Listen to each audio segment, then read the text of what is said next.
sobre suas cabeças um nome de blasfêmia. Que é a blasfêmia? É zombar, ridicularizar, falar a respeito. Agora observe, ele tinha 7 cabeças, 10 chifres. E observe quando ele sobe do mar. Agora, Apocalipse 17, você que está anotando, 17:15, diz que as águas representam grande quantidade e multidões de povos. Assim, esta besta representa poder, poder ímpio. Besta de rapina se levantou do meio do povo e parou sobre as areias do mar. E vi a besta, e a besta que vi era semelhante a um leopardo. Seus pés eram os pés de um urso, sua boca a boca de um leão. E o dragão deu-lhe o seu poder e trono e grande poderio. O dragão. Temos 2 coisas sob consideração agora. Observe esta besta. Ela tinha 4 diferentes personalidades nela. E se você tomar Daniel 7, você que está anotando, Daniel 7, Daniel teve a mesma visão. 800 anos antes disso, teve a visão.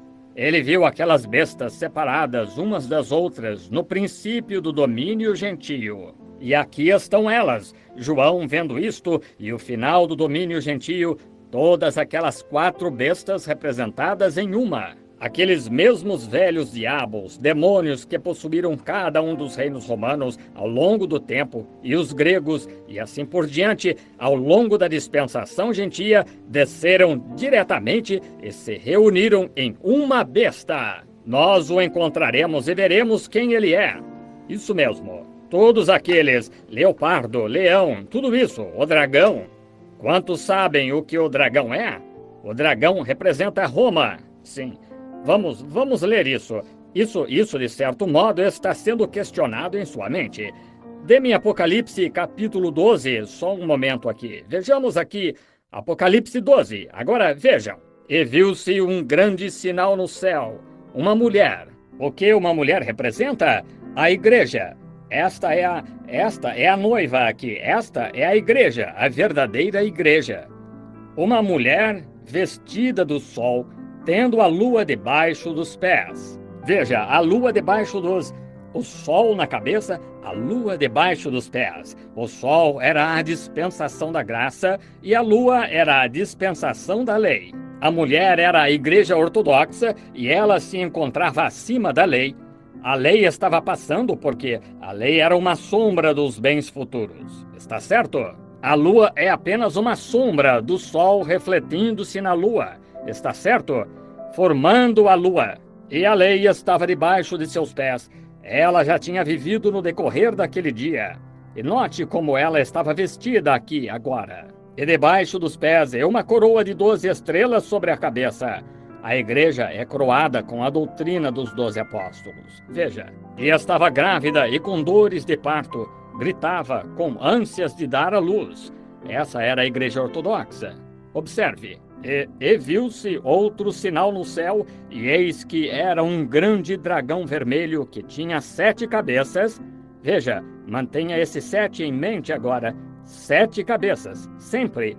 7 cabeças, 10 chifres e sobre as cabeças 7 diademas. Agora, e a sua cauda levou após si a terça parte das estrelas do céu e lançou-as sobre a terra. E o dragão parou diante da mulher que havia de dar à luz para que, dando ela à luz, lhe tragasse o filho. Veja, e deu à luz um filho, um varão que há de reger todas as nações com vara de ferro.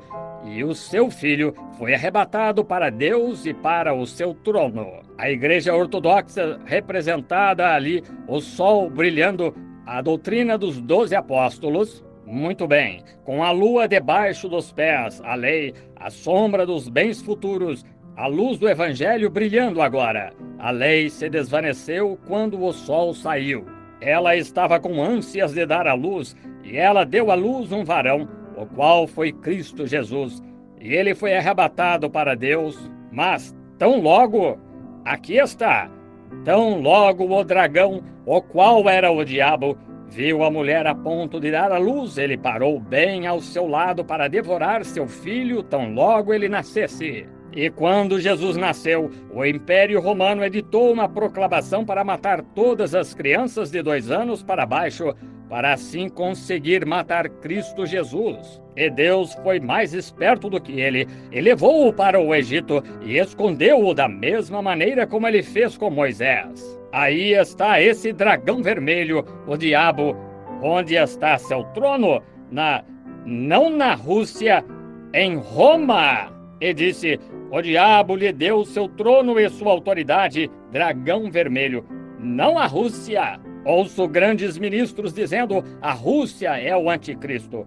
Ora, a Rússia não tem nada que ver com o anticristo. Isso é comunismo. A falsidade do protestantismo e do catolicismo produziu o comunismo. A razão por que a Rússia os expulsou de lá é porque eles tinham todo o dinheiro e faziam com que fizessem todas as orações àqueles santos, de modo que edificaram os maiores edifícios, e tinham toda a riqueza do povo, e a amontoaram dessa maneira, e viram que eles não viviam de modo diferente e não eram diferentes do resto do mundo.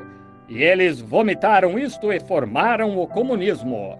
Agora, se vocês me concederem mais uma noite, se Deus conceder, vou provar-lhes que o comunismo está operando diretamente nas mãos do Deus Todo-Poderoso para destruir a Romana E recorde, digo isto como profeta de Deus, o Império Russo lançará uma bomba atômica de algum tipo na cidade do Vaticano e a destruirá em 1 hora. Assim diz o Senhor. E a Bíblia diz que Deus tomou aqueles homens de coração cruel e colocou-os em suas mãos, e eles foram instrumentos em suas mãos para cumprir a sua vontade e para trazer de volta a ela exatamente o que estava para vir sobre ela.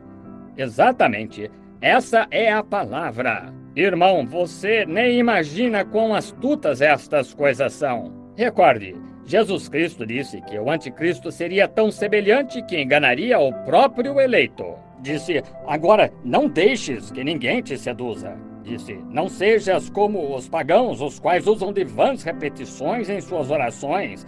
Ave Maria, bendita és tu, cheia de graça e benditos são os... Disse: não sejas como os pagãos usando vãs repetições. Ele disse: e a ninguém chames pai na terra, tampouco nem... porque um só é o vosso Pai, e esse está no céu. Mas você volta atrás, ignora isso. Você o faz de todos os modos, porque é popular. O diabo sempre tem tido uma coisa popular, sempre tem tido, desde o princípio, uma forma de religião. Caim tinha a mesma coisa. Aqui está o espírito dele movendo-se bem aqui, através do anticristo. E aqui vem Abel, o que foi morto também, isso mesmo. Note, e agora, veja, todas estas bestas lá atrás foram todas combinadas em uma única besta aqui, a qual foi chamada o dragão vermelho, o diabo. Agora comecemos no versículo 15 do capítulo 13. Você está vendo agora que essa Roma era o trono de Satanás. A besta com as 7 cabeças e os 10 chifres parou ao lado do menino, Cristo menino, para devorá-lo tão logo ele nascesse. Quem fez isso? Herodes, Roma. Sempre tem sido. Entraremos em Daniel diretamente se tivermos suficiente tempo e o Senhor nos ajudar, e o veremos. Como em toda parte na Escritura, desde o princípio dos gentios, desde lá atrás em Gênesis, posso provar que Babilônia começa em Gênesis e termina em Apocalipse. Começou lá atrás, com Nimrod, o filho de Cão, através da idolatria para introduzir ídolos, para adorar ídolos. E veio direto através disto e tão astuto nos últimos dias que toma o nome de cristianismo e ainda assim idólatra. Não disse o grande São Paulo em 2 Tessalonicenses? Leamos isto antes de passarmos adiante. 2 Tessalonicenses, 2º capítulo, e veja o que Paulo disse aqui. Ele até mesmo viu isto no Espírito, antes mesmo que isto chegasse ao dia no qual estamos vivendo. Bem, que coisa! Como o dia em que estamos vivendo, as trevas em que estamos vivendo, e homens e mulheres agrupando-se aqui em trevas pagãs e nem ao menos sabem disto. Que triste! Como o dia em que Paulo disse: Aquele dia não devia vir sem que antes viesse a apostasia e se manifestasse o homem do pecado. Agora, observe, ele declara que ele é um homem, está certo? Paulo disse, ele é o homem do pecado, o qual se opõe e se levanta contra tudo o que se chama Deus, de modo que ele é adorado como Deus. Um homem adorado como Deus, um homem que seria posto aqui como uma forma de adoração. E ele disse, aquele dia não poderia vir sem que antes viesse uma apostasia, que é isto,